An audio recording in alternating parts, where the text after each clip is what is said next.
Well, good morning everybody.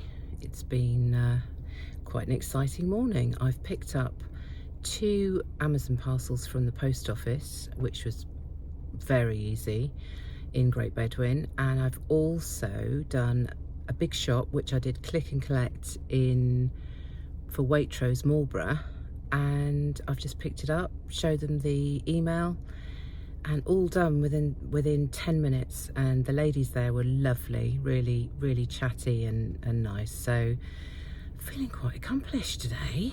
So we're just heading back, currently in the car park, and we're heading back to the boat.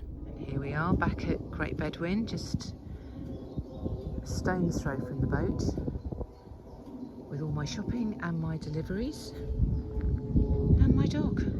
So good afternoon everybody. It is Thursday afternoon and my husband's due to come home from work any minute. So I'm prepping for a recipe that, if you want to follow it, I got it off this morning, the app this morning, and it's John Turrod's sticky miso chicken with butternut squash and ginger rice. So far, this is what I've done. I made the miso sticky sauce, which consists of brown sugar, miso paste, and sesame oil and soy sauce in there.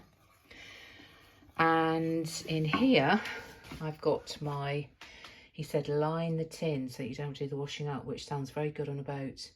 This is butternut squash, which has just been coated with oil and black pepper, and I'm going to put that in the oven for 15 minutes. Meanwhile, I am going to marinate the chicken thighs with the sauce and pop that over the top of the butternut squash, and then tray bake it for 35-40 minutes. All the details can be found on the This Morning app. If you want me to send you it, then let me know and I'll send it to you. You apparently serve it with some ginger rice, which is just shallots and rice fried together with a bit of butter, and you add stock and crushed real ginger. So I'll follow that bit later and let you know how it turns out. So I'm now going to marinate my chicken thighs, my Waitrose specials. He said make sure that you prick them. They are meant to have skin on, but I'm not a great lover of skin, so we haven't used the skin on variety. And then you put your warm miso sauce over the top of it, and I'm going to actually put it back in the fridge to marinate it longer because I want to cook it later. Editing this and realised I didn't show you a finished result, but it was delicious, and I didn't do the ginger rice because I'd had too many gins, but it was very nice. So we've just done a COVID test, and guess who's got COVID? But I've tested it every day since I've been to Milan, and I've got them all here. Negative. So how many days has it taken to come through? Well, I felt rough on Wednesday afternoon, and I tested in the bogs on Wednesday afternoon in the airport when I was clear last week. So Wednesday, Thursday, Friday, Saturday, Sunday, Monday, Tuesday, Wednesday, Thursday, Friday, Saturday. So that's 11 days from feeling like I thought I had a cold to now I've got it. And how have you been feeling, sweetheart? Absolutely terrible. Well, I thought he had man flu, but I've been looking after him all today, and actually he looks a bit brighter this afternoon, but this morning he could barely get out of bed, so not good. So the good news is he's with me next week, but the bad news is that probably means I'm going to get it as well. Jolly good. Good morning everybody. Sorry about the wind noise, it's incredibly windy for a June day, but the sun's out and my husband is not very well. He's chilling in the bedroom. Kind of hard to self-isolate when we're on a boat, but doing our best, and at the moment I feel fine. So my I sort of feel it's a case of closing the door after the horse has bolted, but it is what it is, and we just have to get through it. So anyway, he's not feeling his best at the moment, but you'll be pleased to hear I'm being the dutiful wife, feeding him and medicating him and ventilating the room and wearing a mask when I'm in his presence. So this morning, just out on a dog walk with my little girl, but we met a chap with 2 black labs and she loved it. And we miss them still, don't we, darling? Yeah. She's on a lead because we're very close to a road which we need to cross in order to get back onto the canal path. Up to the canal path to get back to the boats. Oh. We're going to be in this area a little longer than we first anticipated because Jamie needs to get better. However, and it has scuppered our plans because, just going under a bridge, we were going to reverse the boat to get some more water because I went to town knowing we were close to a water point and did 3 loads of washing the other day, and we were going to reverse the boat. But there are 2 reasons why not. Obviously, one is he's not very well, and the second reason is it's incredibly windy. But that is something we need to do when he feels better, and then we can refill and set on our way towards Hungerford. This is where we were moored last week, and it's filled up again. It's funny, the boats seem to come and moor in a cluster. Do you remember the swan's nest I was showing you last week? We're in the same area, and very sadly, Mummy Swan, who was on the nest most of the time, passed away last week. We found her in the reeds and bushes down here.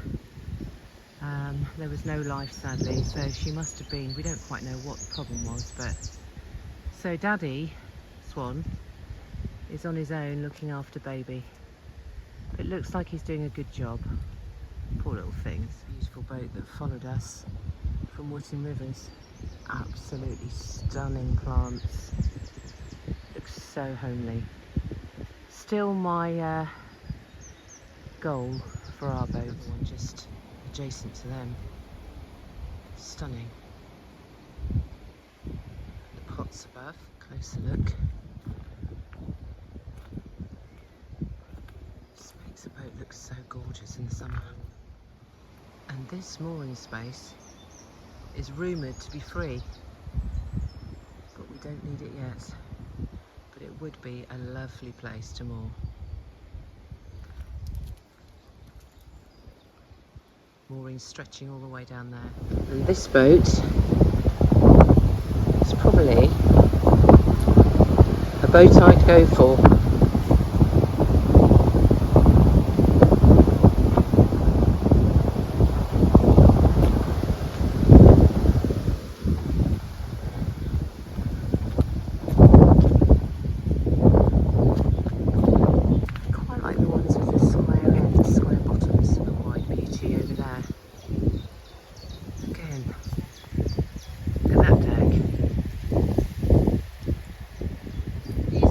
Are making themselves more and more noticeable. We're just at the top lock at Great Bedwin.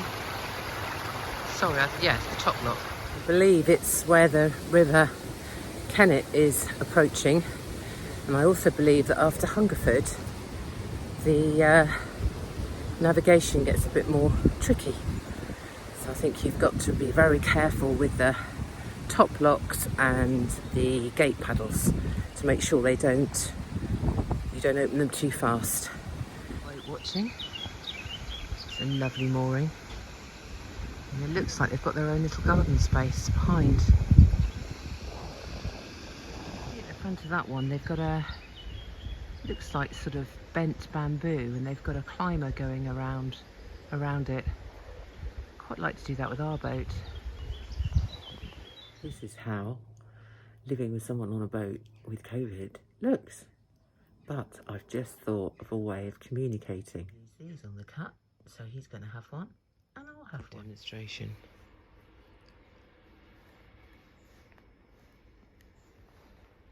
Hello, hello. A voice came from my groin. I'm videoing this. I can't put that on YouTube now. Are you having a good time?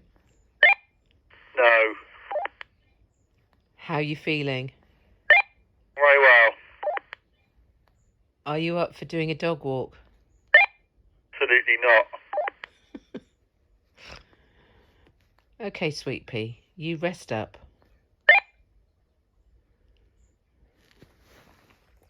Good morning, everybody. It is, I don't know what day it is now. It's just they seem to be rolling into one another. But just to give you an update, Jamie's day, hang on, ducking. Day 4 today of COVID. He's managing, but this morning he said he's not feeling very good again, just feels absolutely weak and poleaxed. So I've applied for an extension to where we are from the CRT, and it gives us an extra week with the view to extending that if we need to. Hopefully I won't catch it off him. I'm being very careful with ventilating the boat and opening all the doors and windows, and I feel all right. A little bit sniffy, but then I think that's probably hay fever. So I'm monitoring him. He's eating well, but time will tell. We have these ducks back at the end of our boat. I fed them this morning quite a lot of food, but they look hungry again, so I'm just going to go in and get some food for them. Good afternoon, everybody. It is Wednesday, I think. I'm in the blazing sunshine on the deck with Elsa, and hubby is back in bed, but we did manage to reverse the boat back to the water point, which is a little hairy. We did it socially distancing from everybody. I checked first of all there was nobody on the water point. We've wiped the points down and everything else, and come and moored a little bit further up. So view is similar, but I chose a spot that I felt would be better for satellite, because here there is absolutely nothing and no trees blocking it, you would think. However, still no satellite, so no telly, but that doesn't bother me really. However, I have a self-seeking satellite, which I'll point out to you. Flat at the end of the boat. I don't know if you can see it from here. And you switch it on and it twiddles around and tries to find a signal, but it's not as good as it's cracked up to be. Control button, and you just press the button and it comes up with Astra 2, and then it says searching Astra, and you'll see it comes up and twiddles around, and where you've got a good signal it stops. However, I'm trying it again, but basically it tries to pick up the strongest signal from wherever, and it twiddles around till it finds it, and then it should stop in one position. However, very sadly, there's nothing strong enough, I don't think, to enable telly. See, it's facing the right way and trying to tune in, and I thought I had signal earlier on and then it moved. However, it's looking good now, so maybe I'll try the telly. I'm now going to try the Skybox. Telly's on, but this is the channels we can get without satellite.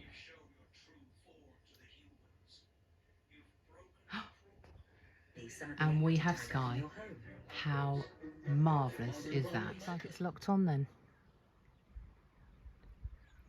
How brilliant is that? I can watch telly once more. So after demoing that, one last thing to tell you, and that is a big surprise is coming our way on the 8th of July. I am not going to say any more other than to say I'm very excited. So keep watching, keep subscribing, keep liking, keep commenting, and I'll see you next time.